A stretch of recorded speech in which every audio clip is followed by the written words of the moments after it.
ధన్యవాదాలు అధ్యక్ష. శాసనసభలో మొట్టమొదటిసారిగా మాట్లాడే అవకాశం కల్పించినటువంటి పూజ్యులు తండ్రి సమానులైన ముఖ్యమంత్రి వర్యులు శ్రీ నారా చంద్రబాబు నాయుడు గారికి, లోకేష్ అన్న గారికి, అలాగే మా సింగనమల నియోజకవర్గ ప్రజలందరికీ కూడా ధన్యవాదాలు, నమస్కారాలు అధ్యక్ష. కూటమి ప్రభుత్వం ఏర్పడినప్పటి నుంచి రాష్ట్ర ప్రజలందరూ సంతోషంగా ఉన్నారు అధ్యక్ష. ఎందుకంటే ఎన్నడూ లేని విధంగా 2.94 లక్షల కోట్ల బడ్జెట్ ను అన్ని వర్గాల ప్రజలకు కేటాయించడం పట్ల ప్రజలందరూ హర్షం వ్యక్తం చేస్తున్నారు. మన ముఖ్యమంత్రి వర్యులు నారా చంద్రబాబు నాయుడు గారు అంటే ఆంధ్ర రాష్ట్ర ప్రజలకు ఒక నమ్మకము, ఒక ధైర్యం అధ్యక్ష. ఆయన ప్రతి ఇంటికి ఒక పెద్ద కొడుకుగా రాష్ట్ర ప్రజలను ఆదుకుంటున్నారు అధ్యక్ష. అలాగే రాష్ట్ర ప్రజల కోసం పాదయాత్ర చేసి యువత భవిష్యత్తు కోసం అహర్నిశలు కష్టపడుతున్న లోకేష్ అన్న గారు మా లాంటి యువతకు ఆదర్శంగా నిలుస్తున్నారు అధ్యక్ష. అంబేద్కర్ గారి రాజ్యాంగాన్ని మరియు వారి ఆశల అనుగుణంగా బడుగు బలహీన వర్గాలకు అభివృద్ధి బాటలు వేసేది మన కూటమి ప్రభుత్వం అని చెప్పడానికి ఎంతో సంతోషిస్తున్నాను అధ్యక్ష. బడ్జెట్ కేటాయింపులో ఎస్సీ, ఎస్టీ, బీసీ, మైనారిటీ మరి ముఖ్యంగా మహిళలకు పెద్దపీఠం వేస్తూ సంక్షేమానికి బడ్జెట్ కేటాయించడంలో బడుగు బలహీన వర్గాలు ప్రజలు కూటమి ప్రభుత్వాన్ని పై ఎంత చిత్తశుద్ధి ఉందో తెలుస్తోంది అధ్యక్ష.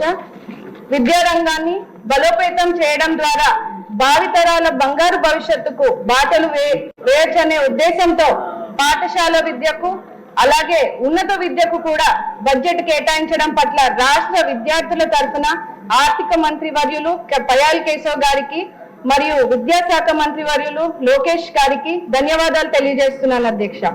వైసీపీ హయాంలో 3,500 కోట్లు ఫీజు రియంబర్స్మెంట్లు బకాయిలు పెట్టి పేద విద్యార్థులను వేధింపులకు గురి చేశారు అధ్యక్ష. ఇప్పుడు ఆ బకాయిలు కూడా మన మంచి ప్రభుత్వం చెల్లించబోతోంది. దీని ద్వారా ఎంతో మంది పేద విద్యార్థులకు మంచి జరుగుతుంది అధ్యక్ష. అనంతపురం జిల్లా మా సింగనమల నియోజకవర్గంలో ప్రజలు ఎక్కువ శాతం వ్యవసాయం మీద ఆధారపడతారు అధ్యక్ష. దశాబ్దాల కాలం నుంచి నియోజకవర్గంలో త్రాగునీరు, సాగునీరు సమస్య ఎక్కువగా ఉంది అధ్యక్ష.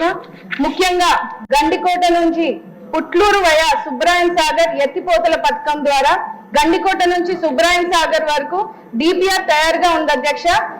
అది ప్రస్తుతం ఆర్థిక శాఖ క్లియరెన్స్ లో ఉన్నది. ఈ పథకం వలన దాదాపు 35,000 ఎకరాలకు సాగు చేసుకునే అవకాశం ఉంటుంది అధ్యక్ష. మా సింగనమల నియోజకవర్గంలో పుట్లూరు, ఎల్లనూరు మండలంలో గ్రామాలకు తాగునీరు సమస్య తీరుతుంది అధ్యక్ష. అలాగే అనేక వాటర్ స్కీమ్స్ ఉన్నప్పటికీ కూడా మా నియోజకవర్గంలో కనీసం తాగడానికి కూడా నీళ్లు లేని పరిస్థితిని ప్రజలు ఇబ్బంది పడుతున్నారు అధ్యక్ష. తగు మౌలిక సదుపాయాల కోసం అదనపు బడ్జెట్ ని కేటాయించవలసిందిగా కోరుతూ, అదే విధంగా మా నియోజకవర్గంలో సింగనమల మండలం రాచేపల్లి పంచాయతీలో లిడ్ క్యాప్ కి సంబంధించినటువంటి లెదర్ ఫ్యాక్టరీ 42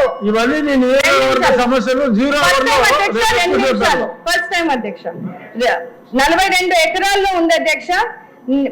కానీ నిధులు కేటాయించలేక ఆ ఫ్యాక్టరీ గత ప్రభుత్వం మూసివేయడం జరిగింది. ఆ ఫ్యాక్టరీని తిరిగి ప్రారంభిస్తే సుమారు 3,000 ఎస్సీ కుటుంబాలకు ఉపాధి కలుగుతుంది అధ్యక్ష. కావున ఫ్యాక్టరీపై దృష్టి సారించి నిధులు కేటాయించవలసిందిగా కోరుతూ, అదే విధంగా BC, SC schools and hostels కు సరైన మౌలిక సదుపాయాలు లేవు అధ్యక్ష. ఎందుకంటే అక్కడ కనీసం వాటర్ ఫెసిలిటీస్, కరెంట్ ఫెసిలిటీస్ లేక పిల్లలు ఇబ్బంది పడుతున్నప్పటికీ తల్లిదండ్రులు బడులకు పంపించేందుకు కూడా మా పిల్లలను బడులను కూడా పంపించట్లేదు అధ్యక్ష. ముఖ్యంగా ఆడపిల్లలను చిన్న వయసులోనే పెళ్లిళ్లు చేస్తున్నారు అధ్యక్ష. అందుకనే స్కూల్స్ అండ్ హాస్టల్స్ కి మౌలిక సదుపాయాలు అందించాలని సంబంధిత మంత్రివర్యులను కోరుతున్నాను అధ్యక్ష. గత ప్రభుత్వం బడుగు బలహీన వర్గాలకు అడుగడుగున అన్యాయం చేస్తుంది అధ్యక్ష. ముఖ్యంగా ఎస్సీ సబ్ ప్లాన్ నిధులను దారి మళ్లించి 40,000 కోట్ల రూపాయలను దారి మళ్లించి తీవ్ర అన్యాయం చేశారు అధ్యక్ష. అదే విధంగా ఎస్సీ వెల్ఫేర్ పథకాలు రద్దు చేసి వాటిని పునరుద్ధరించాలని, సంక్షేమాన్ని అభివృద్ధి బాటలో పట్టించాలని ఈ సభా వేదికగా అందరు కోరుతున్నాను అధ్యక్ష. ఇప్పటికే కొన్ని పథకాలను పునరుద్ధరించారు. వాటిలో విదేశీ విద్య వంటి పథకాలు బడుగు బలహీన వర్గాలకు విద్యార్థులకు మంచి జరుగుతుంది అధ్యక్ష. ఈ విద్యార్థుల ఉన్నతి కోసం కూటమి ప్రభుత్వం కృషి చేయడం ఎంతో సంతోషిస్తున్నాం అధ్యక్ష.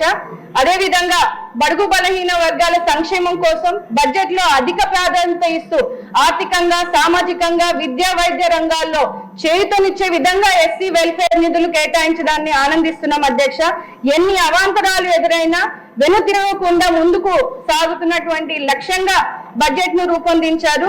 మా పరిస్థితులను అర్థం చేసుకొని మా జిల్లా మంత్రి వర్యులు పయోల్ కేశవ్ గారు మా వెనుకబడిన నియోజకవర్గంపై కొంచెం దృష్టి సారించి అదనపు నిధులు కేటాయించవలసిందిగా ఆంధ్రప్రదేశ్ ను పునర్నిర్మించి మళ్లీ ఇండియాలోనే నంబర్ 1 రాష్ట్రంగా నిలిపే లక్ష్యంలో కృషి చేస్తున్నటువంటి మన ముఖ్యమంత్రి వర్యులు నారా చంద్రబాబు నాయుడు గారికి, డిప్యూటీ సీఎం పవన్ కళ్యాణ్ గారికి, ప్రధానమంత్రి నరేంద్ర మోడీ గారికి మనస్ఫూర్తిగా కృతజ్ఞతలు తెలియజేస్తున్నాను.